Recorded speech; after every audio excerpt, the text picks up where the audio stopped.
started. People could take a seat. Check.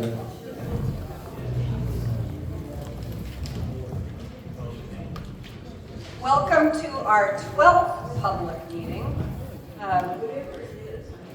And just want to thank you so much for being here. My name is Mimi Turchinets. I'm the president of the Hyde Park Neighborhood Association. And we're here to give an overview of where we are with Squares and Streets, to kind of update on what the city has done and is doing, and then also hopefully everybody in the room will stay and write a letter, and write a comment. We have computers set up to do comments. So because we're in the middle of a comment period, we're kind of towards the end of this process. I'm going to give the mic to Gretchen Van Ness, who is the director of the Pride Senior, I think we've got the wrong, LGBTQ housing. And then I'll step back in and kind of give a brief overview. Right? Maybe so did you want to clarify that it's not May 1st, like it's always been the case? Yeah. We're gonna get it. Like, I don't know if everybody else knows that. We're gonna tell everybody. One of the things that has happened is people probably got a flyer at their door that said that the comment period ends May the 1st. Yeah. Part of our process of agitating got us 15 more days. So the comment period ends on the 15th, but we really want everybody who's here tonight to do their letters, because as we've been trying to do it, it's a bit of a pain in the butt getting it in, and it's just better to get it out of the way here. We've got models and language and helpers, and we'll sit with you, so that it's just better that everybody who's here, who hasn't done their letter yet, do the comments before you leave. And we have the room until 8 o'clock, so our goal is to get through this within half an hour, and then people will have time to do letters. Sorry, maybe just a quick question. I went online to do mine. 1,000 characters is not a lot, and it's actually closer to 850 because of the way that their digital configuration is on that site. Are we writing letters to submit separately, or are we going to assume that everyone here is bound by that limit? Because you can't say a lot in 850 characters. Right, so part of the challenge is that the submitting online gets into their count, right? And if you don't submit it online, it's a letter that can go to elected officials, to Mayor Wu, to Councilor Peppin, etc. So that some people have done like Dean, who wrote a letter and then put an abbreviated version into the comment section. Like, I'm going to do a letter from the Hyde Park Neighborhood Association, and then I'm also going to do a letter as Mimi, right? Because I think the more that we flood this, being very clear about our position, the better. So if people want to do longer letters, that's something that we can kind of help you with too, in terms of the framework, if you need the addresses of elected officials and stuff like that. Can we have to start the meeting. Right. You know, one thing I noticed on that thing, they did not ask if you were a resident of Hyde Park. So, They don't seem to think that's important. so we're going to try to, is it compelling, Joe? Yeah, I think it is. Okay. One of the most insulting things I've heard in any meeting ever in Hyde Park is when the group last time said the meetings that we had with you folks weren't official meetings. Like, all of us sitting here in the room, all of us residents of Hyde Park, we weren't at an official meeting. We were at a meeting that Mimi put together, and it didn't Not count. just me. Yeah. It's a but community it was process. so insulting, Yeah. and we have to assert ourselves and say, we mean something. And what we say is important. Right, yeah.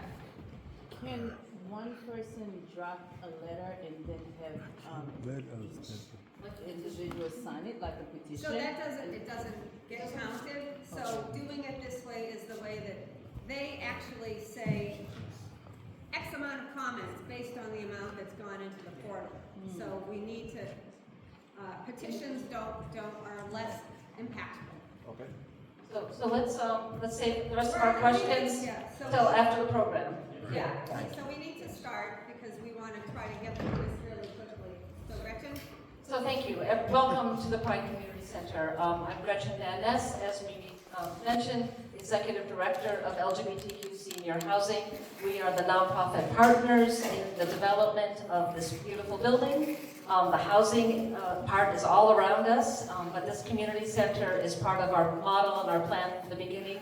We're always very happy to host any Hyde Park group here, so if you are looking for meeting space, please just let us know. A couple of housekeeping things. There's pizza and drinks here in front of the kitchen.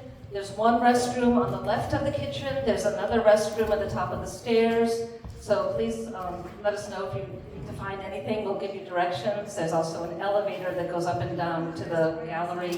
We'll get you upstairs as well. A couple of things. This community center has a lot of things going on and a lot of public programs, so make sure that you grab one of these cards on your way out and sign up for our email newsletter. So you'll find out about things like community meetings, free movies, our lunch program, you name it. We have things going on here all the time. And please join us this coming Saturday. We're going to be part of the Hyde Park Love Your Block cleanup, so we're gathering here at the Pride at 9 a.m. Come for coffee and donuts and meet some Pride residents as we beautify our neighborhood. And very quickly, the documentary about the Pride is being shown at the Ford Hall Forum on Monday night at Suffolk University. The documentary made by WGBH, our local TV station. It's called Living in Pride. It's an incredible movie. So grab one of these flyers on your way out. This is a free showing of this movie on Monday, May 4th. So please join us then. Thank you.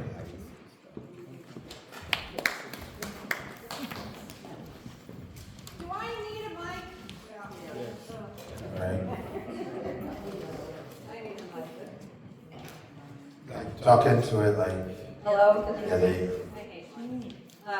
Okay, so what I'm going to try to do is do a quick overview of where we are and kind of where we've been in this 2.5-year process, because I know that there's a lot of you who actually are here for the first time, and there's some of you who have come to blocking sessions, and some of you who have come to everything, so we've got a real mixed bag in the room.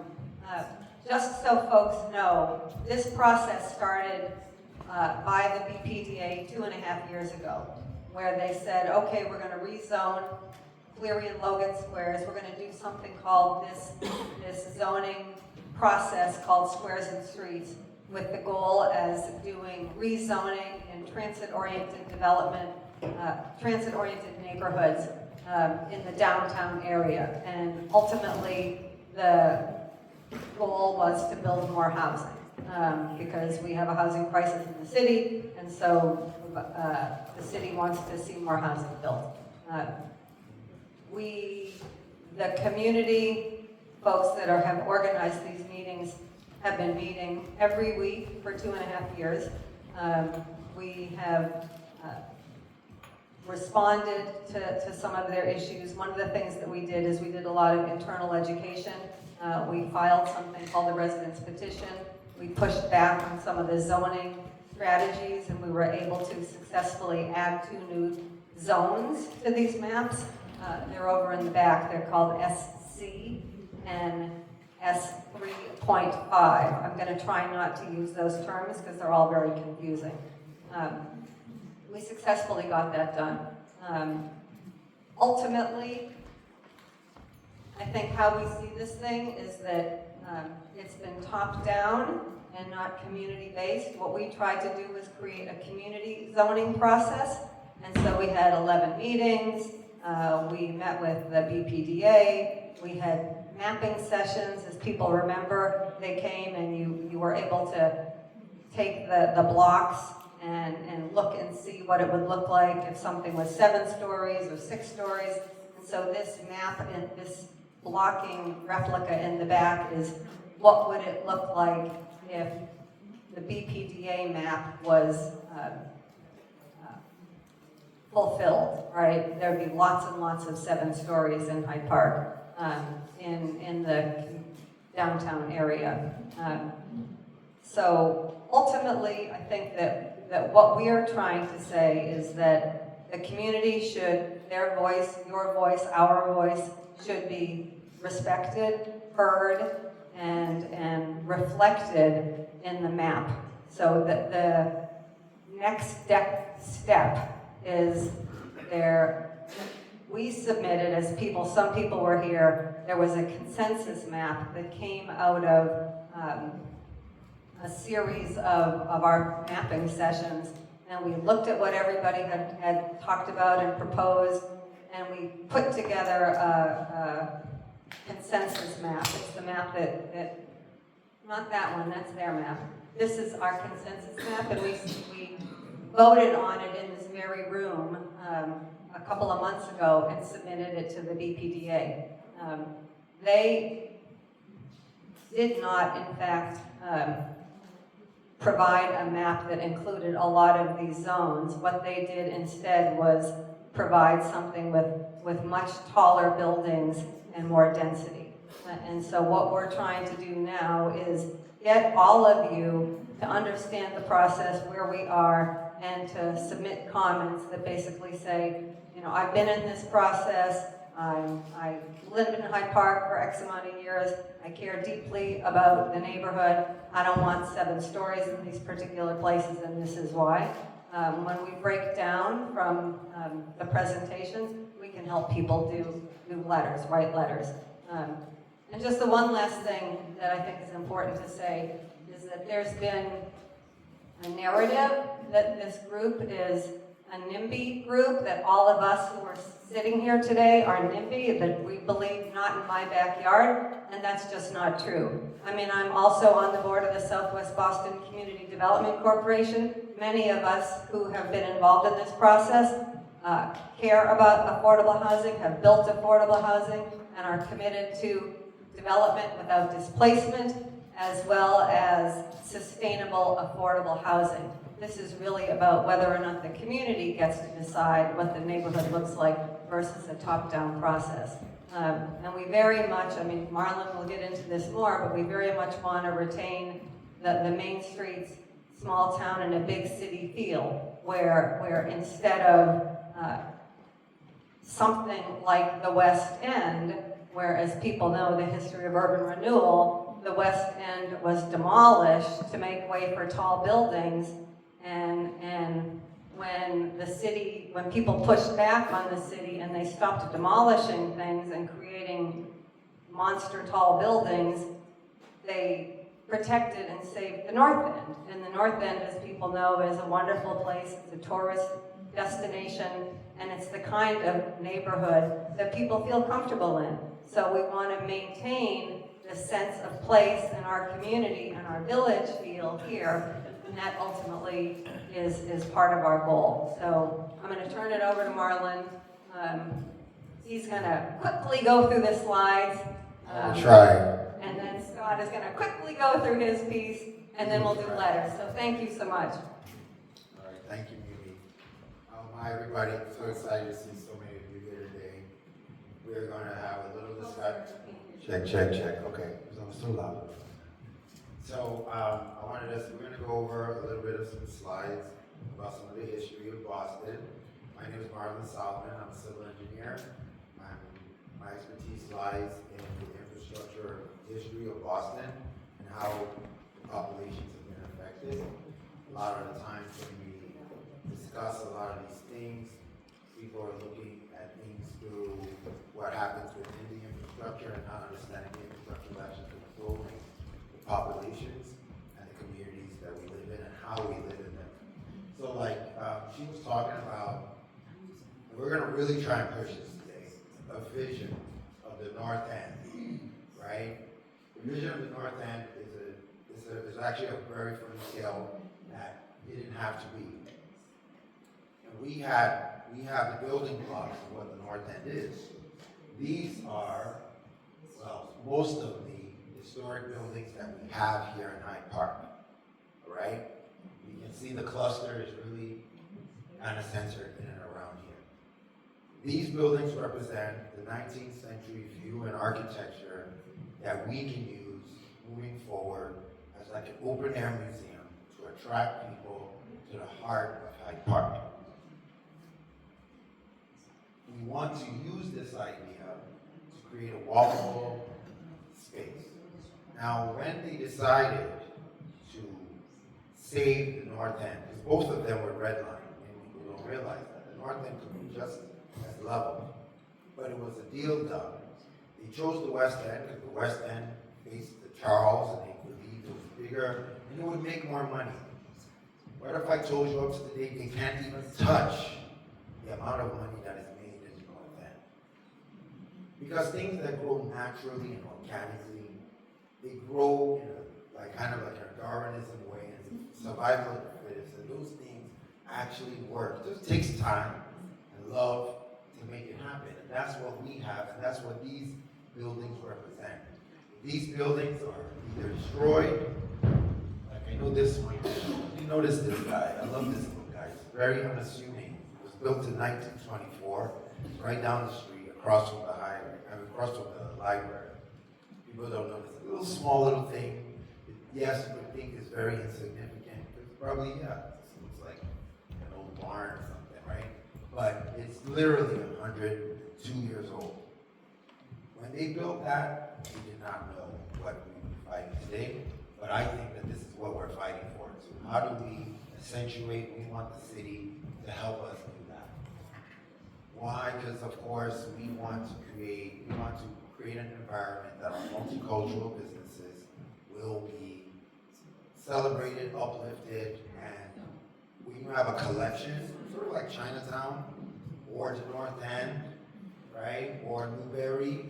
You have a collection and a cluster. People come for the whole cluster.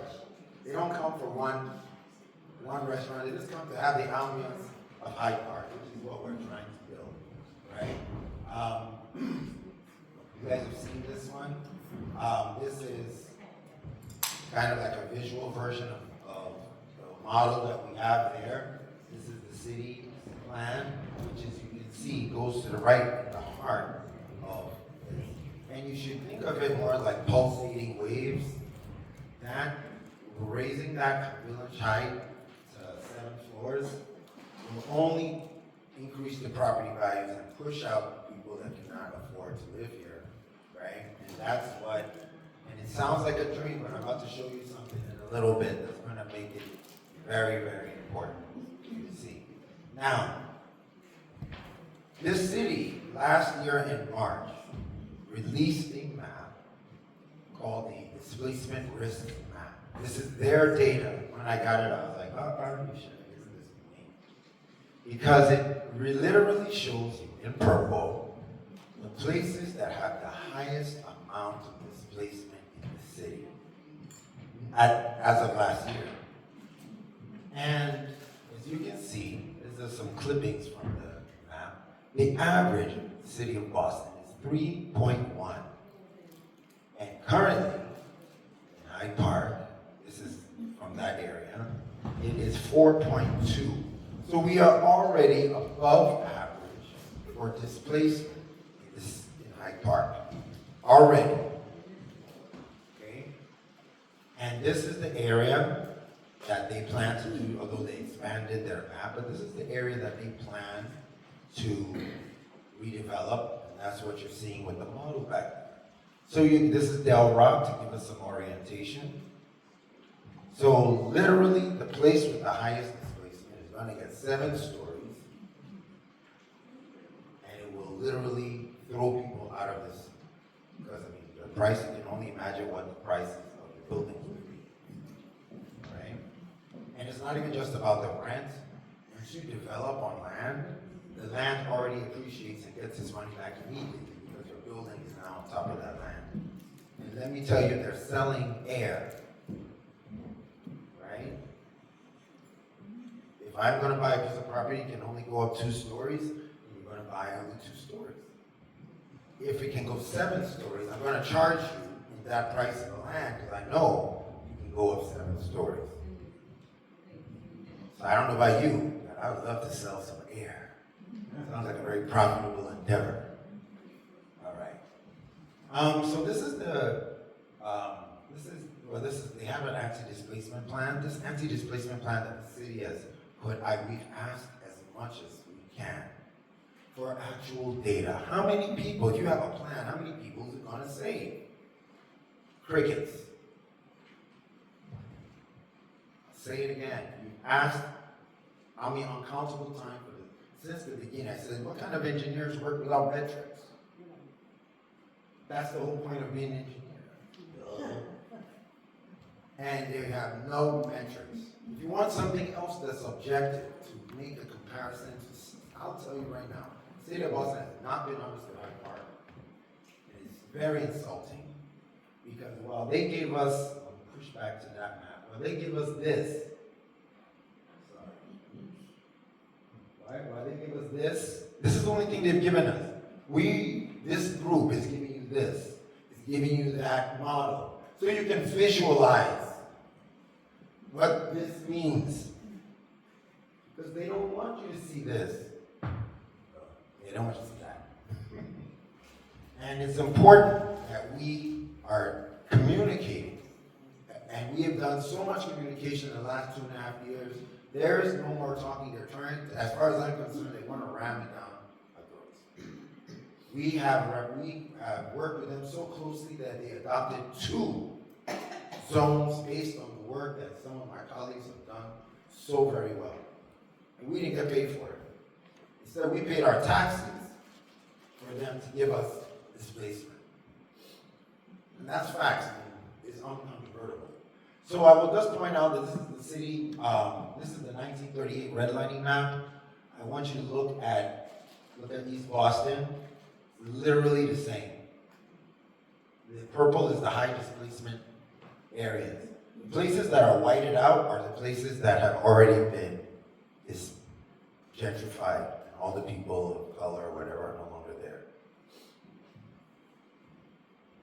This is something new. I did some research for this exact project, and this is the population of Boston by decade. Because you see, when you're doing infrastructure, you're planning for the next 100 years. And it's hard for those that are maybe not involved in this space to really grasp what that is. And I thought I needed a map to really show you, a graph to show you this. So this is from the Census Bureau, and you can see Boston is steadily growing in number, right? It gets to here, and guess what that is? Oh, that's the Great Depression. A little bit of a drop. World War II, it actually starts going up. But what happens here that's greater than the Depression and World War II? Urban renewal. And the leveling of communities in the 50s and 60s. And it literally takes 30 years. Of course, there are other things. But it's mostly the urban renewal and the removal of trolleys and all the other stuff that cause it. Think about it. You think that Boston is crowded. Now, it's 800,000 people in 1950. Right now, it's only like 600 and something. How did they get around? That's the real data. So when we're now moving up, this shift that they're doing, of course, is not as big as the redlining and urban renewal, but it will have the dip. I guarantee you that. And people are already saying it. The little red line narrative, like I call it. Oh, where are they moving to? If I say where are they moving to, I'm going to say Sharon, Brockton, right? They've already done the commuter rail and opened up line so you can go down there. So you have to think globally when you're thinking about the transportation. So when we're asking for the transportation, well, we're looking for affordable housing. I know they've talked about affordable housing, but if you see a unit like this, what's the percentage? Like 2%? Like 2% is for like 30% AMI. That would be, it's very confusing, but basically, affordable housing is not really affordable, and they have it based on a percentage. That percentage would be like 20% of this building would be deemed affordable housing, but out of that 20%, only like 3% or 4% is what we would consider to be affordable. It could be up to 70,000, 80,000, 90,000 to be eligible for affordable housing in the city of Boston, right? So there's things like that. The traffic, and they are talking about doing a traffic study. In fact, my good friend over there was cornered them last time. because they talked about a traffic study when it wasn't a traffic study, they just did a walk around for a day. And their traffic study, they're really serious, and I'm talking from a civil engineer point of view. You need to take all the areas that feed into Hyde Park. It's not just about Hyde Park. How does the influx from Mattapan affect us? From Jamaica Plain affect us? From Dedham affect us, right? And that is the kind of traffic study you need, because a lot of people don't live in Hyde Park but travel through Hyde Park.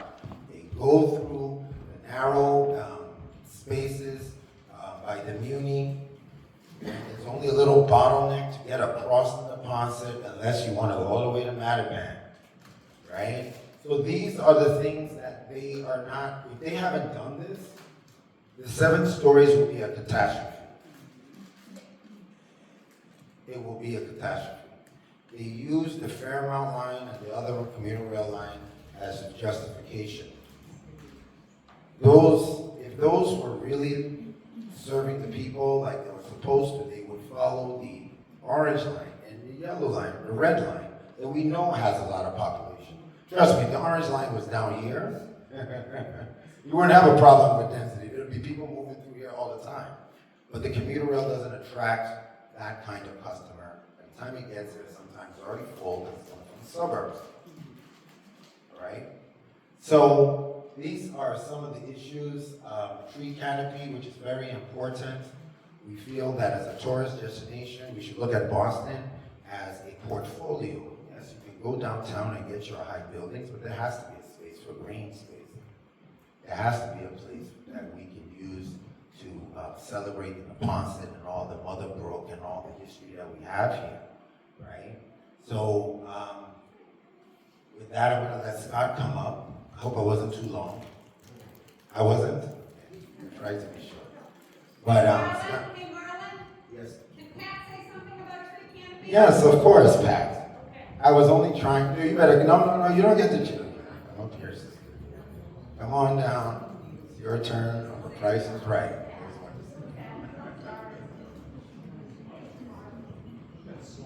People already know this, but the reason we need tree canopy, the reason it's critical is that the city's urban forestry division, can you hear me? Going in and out, has already said that Cleary Square has the highest possible number of dangerous heat events in the summer. And that's because tree canopy is the only thing that sucks the carbon, the poison out of the air, cools the air, and cleans the air. And we don't have trees in Cleary Square and Logan Square. So if you start building on top of the fact that we have no trees already, you start building 7-story buildings, you're not going to be able to breathe here. People are going to get heart disease, asthma, other problems. So the trees, there needs to be a formula where we say if we're building a building this tall or this wide, they have to plant trees on the site so they can grow to full size and suck up all that pollution. It's not about having a playground. It's about tree canopy, what they call microforests, right where you're living to protect you, to protect all of us. And nobody talks about that. Thank you. Please give her a round of applause. All right. So we're going to give it a Scott, but also wanted to quickly talk about the traffic. They don't have any parking. They're not demanding parking, and the parking is going to be another major issue to compound. So without further ado, Scott, go ahead. Thank you, Marlon. Okay, so I'm reading from, oh, that's gonna work. Who are you? Yeah, I'm gonna have to stand here for Who one are minute. you? My name is Scott Beatty, and I'm a 36-year resident. My house is like right around the corner here in Central Ave. Been involved in many years in several nonprofits as a volunteer here in Hyde Park. This neighborhood is very important and special in the city of Boston, and we are on the verge of it changing dramatically. So everything we're talking about, I'm going to try to put it like real. How does this affect us, and when and what are the possibilities of change in our community.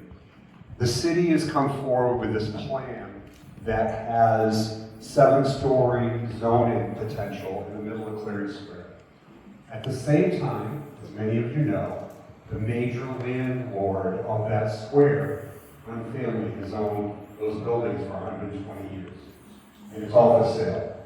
So everything from Bank of America is, including Bank of America, from Bank of America around the corner to the front of the police station on one side where the dental office is, and then flip to the other side where the Episcopal Church is, not the Episcopal Church, they don't own that, but everything from the Episcopal Church down to where Papagino's was, all the way to the corner of Oak Street where I think that's a piece of pizza. All one plat, all for sale. They also own in Davis Square, the same family has recently, our understanding, has leased their land to a developer that currently is building a 26-story building in Davis Square. So this is real. When the city came back to the group of residents that is mentioned, 2.5 years back and forth with the city, first meeting with the mayor and Chief Jemison, city planner, was this neighborhood knows that we could take on more density, more housing. The city has a housing crisis. We want to do our part, but Hyde Park wants this done at speed of trust and not negatively impacting the residents and the businesses that are here today. And what we've gotten is a proposal that is ironically recommending where that plot is all for sale now, 7-story potential buildings. Let's see, gotta go back on the buildings. Yeah. So, let's see, where are we? This is clear, this is our river. Yeah, you had a better slide there. I think, This one? no, sorry. Yeah, this one here. So, let Ken. Ken's the zoning guy. Yeah, right. Here we go. Yeah, point to where we're talking about. I think most people in the room can visualize what we're talking about. Mostly 3/4 of Cleary Square we're talking about. Okay, that's right. So that's Papagino's, where it was, right there in that corner. Yep. So picture that. That's the narrowest part of our square, 53 feet across, is where they want to put these buildings. Now, what the city showed us was all housing. They showed us a slide that showed housing on both sides, could accommodate up to 800 to 1,000 people housing. Now, mind you, as you've already heard, no commitment to a traffic study, no commitment to any new parking. We've been told we would get a parking study since I think around 2019. We still don't have it. So, specifically, as many of you know, so much of our small businesses are first-generation Americans, okay? They came here, many of them poured their life savings into the businesses that are here. Some of them are long-standing, they're immigrant-owned, and they form the economic and cultural background of this community, which is a very diverse community. Right now, there are no current proposals that offer any meaningful strategies of how we would keep those businesses there. I'm going to get very specific in a minute, but one business. Their program, as I already said, both sides, they identify 4 different areas of our community as catalytic. Okay. We've never heard that term before. Yeah. Catalytic One meaning picture now. it's going to happen sooner than later because there's a lot of interest in developing. Well, obviously, if that whole plot is for sale right now, yeah, it's going to happen probably much sooner. So they identify that area, an area along Walnut Street by the Fairmount Station, Pingree parking lot, and help me with the 4th. What's the 4th meeting? I'm not sure. No, it's Walnut Street, I know. It's Walnut, Pingree here, and I forget what the 4th is right now. But this obviously is the biggest, and it's going to have the most demonstrable change. So located in that area, that they actually write out in their plan, Las Delicias, Zaz, Boston Restaurant, all right there in that corner, with no plan for them to return. All owned by first generation business owners of color. Let's see my points here. So yes, already mentioned this, one family that's owned those blocks for over 100 years. The city has an anti-displacement action plan that they developed. That action plan talks about all kinds of interesting things that a small business can do to get support that would delay their exit out of a particular neighborhood, okay? But nothing in it that talks about how to keep them there economically. Ironically, the section that talks about small businesses particularly, the cover page is this. Does anyone recognize what this is? Where it is? What is it? Right. It's Las Delicias, right in the square. One of the very businesses that's going to be displaced. But this is the picture of the chapter that has to do with small business anti-displacement for the city.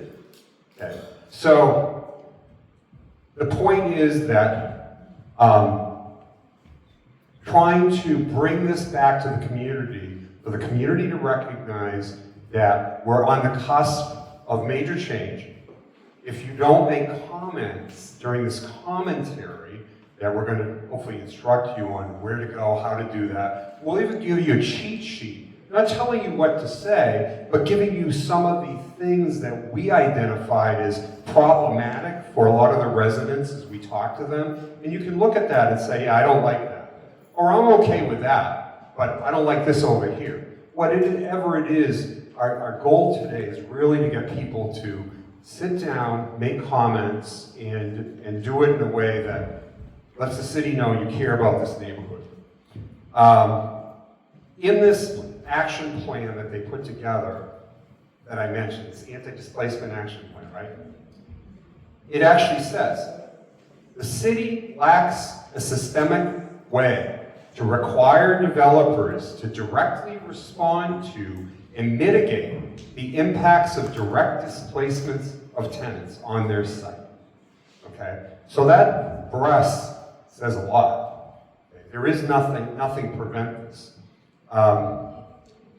It also says this: we should ensure opportunities for existing businesses to return to new and improved retail spaces, such as Boston Restaurant, Las Delicias Colombianas, and Zaz. Many of these businesses are important community gathering places. Okay. How? At what cost? A few weeks ago, we had a meeting at the Muni, March 18th. A business owner and his wife who had poured their life savings into a small bodega here in the community. Been there less than a year.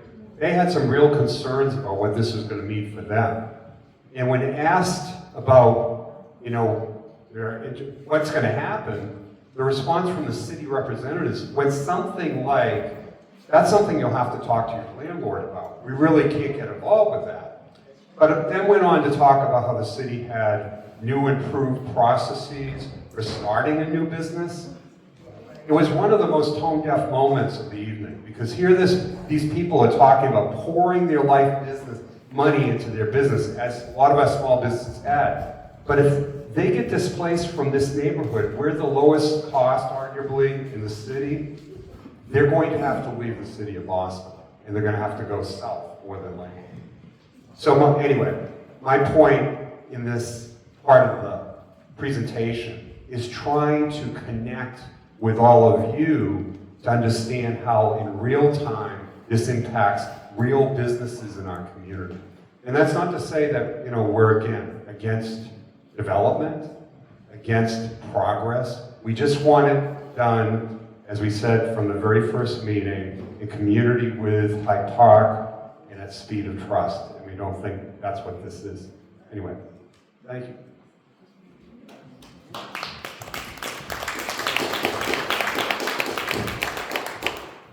So at this point, it's all about you.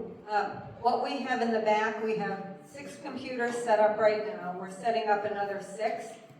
And we want everybody who's willing to stay and write a letter now. Yep. Okay, so that's great. And if you don't want to write a letter now, we have a cheat sheet on what you need to do if you take it home with you. And we've got materials that kind of give you a sense of what language you could use, what some of the issues are, how to think about this stuff, and you can take that with you. But if you want to write a letter, if Ken and Scott and other people could go sit by the computers, so some of our team, if you're here, could sit by the computers so that people can be helped to do the letters, that would be great. And everybody, does anybody have any questions? I just want to interject because I think my friend and neighbor, Dean, in the back of the room, brought this up early on. Like another part of this process, about 2 years ago, when they were getting feedback early on in the community, they launched a similar commentary period. And it was plagued with bugs. Didn't work, okay? So what Dean's question is a really good question, in that we need to find out if people actually write letters, if they're more than 1,000 characters, they won't be able to be accepted there. So it's going to be up to us to make sure the city has some accommodation for letters, because we already know people are sending in letters, but they're not showing up anywhere. So I have a Board of Trade dinner at Las Delicias tomorrow night, and the owner has sent in a letter. That letter appears nowhere. So that's something that we need to find out why. So while Mimi's saying letters, it can be comments. Right, comments, because we have as I said, items on a list that you might want to choose, but you don't have to write a letter. You can write comments into this document. But we will get an answer, Dean, about, because we want to know where these letters are going. I sent a long draft that was 3 times or 4 times longer than the 850 characters that could fit in that portal. Yeah. I sent it to the mayor's liaison for Hyde Park, our city councilor, all of the at-large councilors, and some other folks. I don't know whether they're going to read it. I don't know whether they're even going to connect it to this process. We're going to find out, because at one point we were told, oh, it has to go on the portal. Yeah. Well, if that means that people are writing letters, those aren't counting, that's something we really need to know, figure out how to get them on the portal. But it's also fundamentally important, if you write a letter and you CC it to the mayor and to Cairo Shen, who's the chief of planning, as well as all the electeds, they're getting it, and their voice is super important too, because Pepin, who's the city councilor for this area, Rob Consalvo, who's our state rep, they have all said they'll stand with us. Also, Liz Miranda, as people know, our senator, they've called, they've said, you know, this process isn't working, we don't want 7 stories, you need to work with the community, so that sending them letters is also important, because they have, their voice can amplify our voices. Lori? Yeah, you. Yeah, so we had a workaround for that. I'm Lori Raven from Roseville. So what you do is take your long letter, paste as many words as you can into the form, leave yourself about 5 words saying completed under separate cover, emailed to. So you get counted as an opposition, you have some of your major points, and they know there's a letter floating out there somewhere. For us, they did print separate letters, but if you want to be counted, Mimi's and Scott are exactly right, you've got to get something onto that spreadsheet. So that's how we worked around it. Yeah. So what she said is that one of the things that you can do is you can take the letter that you've crafted and you can put it in, you can put in, say, 800 characters and then say, completed in the next section, and then go in again and say, from before, or whatever language you use. Yeah, or you can send it, say, I've sent it under separate cover. Yeah, You can and do so either one. you keep on adding in each one of the comment sections, you just keep on adding until it's yours. You say it's you again, and you add that language. Mimi, one other thing that I did bring up before, I'm sorry to interrupt. There's another section, I don't know if anyone's gone on this portal yet. There's another section in addition to the comments where you can click on the map and then they allow you another 1,000 characters. The problem is that this plan that they proposed, there are various zones that are all problematic. It's not just the 7 stories, there are other areas, and you can only click on one and then address that. And so it's really not conducive to making our voices heard. Right. We're going to do our best, obviously, but just be mindful of that. Right. You can't click on multiple points on the map. You can only click on one and then address that. And I would just also say, I know we need to break up, but some of the key things in terms of zoning that is so problematic, I'm not sure if anybody said this early on, was that when you come into Cleary Square, when you cross over West Street and you're looking towards Cleary Square, both of those sides of the street are zoned for 4 stories without a limit on how many units. That can be as big as the B'nai B'rith. You know the B'nai B'rith, the building that they just built, the senior housing right across from the Muni? It's 4 stories, it has 60+ units. That would be allowed under S1. And they could actually if this passes in the way that it is, a developer could come and they could offer money. Everybody in this room probably gets people call you every single day and ask you to buy your house. I know that all of us get that. I heard from my neighbor today that she said, sure, give me $2 million, you can buy it. I said, do you think it's worth it? She said, do you want it? So the reality is that they could, because your house, where you guys live, would be zoned S1, and they could give you $2 million, demolish the house, and put up a building the size of B'nai B'rith right there. That completely, pardon the expression, abrogates, screws up, undermines our sense of our place here in Hyde Park, which is a historic, beautiful, that area is a Victorian 2- and 3-family area, and it gives us our sense of place. And so that, we're completely opposed to that. I mean, if you want to say something about zoning, both the 7 stories on River Street, but also there, should not be mapped at all. It shouldn't be zoned at all. It shouldn't be S1. It should stay the way that it is. It allows commercial use too. So not only does it do residential, they could put a big store there or a bank there. So does anybody have any other questions or comments? Sandy? I'd like to know how you're gonna have construction and getting rid of the stores temporarily even, and not disrupt the quality of life of the present residents. I mean, how are you gonna build, but they're gonna close those streets down? That's what you need to say in your comments. What? We need a traffic study. That's what you need to say in your comments. I mean, we need a traffic study. That the Transportation Department promised a traffic study from 2019, and they're pushing back and saying, oh, it's not going to make much of a difference. Oh, there's not going to be that much building. Oh, it's not going to really impact traffic. I mean, none of those things are true.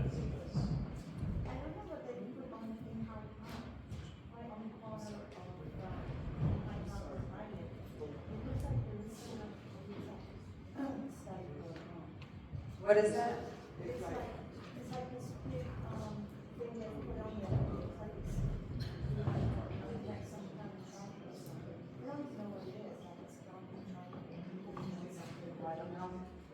We should take a picture of it and ask Pepin. There's a lot of accidents right there on Hyde Park. Because carways and someone's driveway, and it's a lot of traffic. They put the island there. Yeah. It's been right on the Kiki's gas station, so it's right there because there's a lot of accidents happening. Right Didn't they just put the little island there? Yeah. It's just a little island. It's supposed to be traffic calming. on the corner. Yeah, it's supposed to be traffic calming. And there's a lot of accidents there. Yeah. Yeah, right. Yeah. What's in buildings and buildings? Will that eventually property value go down?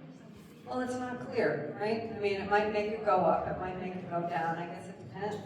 I mean, often, when things are upzoned, it increases. Oh, the question is, well, if they build all these big, tall buildings and increase density, will my property values go down? And I said, it depends, but often your property values will go up. And so for people who live if you're a homeowner, your property values may go up, but your taxes are going to go up again. And as we know, for those of us who our taxes are now $1,000 a quarter, as opposed to $400 a quarter where they were a couple of years ago, but it really impacts small mom and pops and renters, right? I mean, renters are the ones who ultimately get screwed because with the upzoning results in an increase in rent. And so people will be really pushed out of the neighborhood. Even more so than they're already being pushed out because of pricing. Any other questions? I think I just wrote it wrong.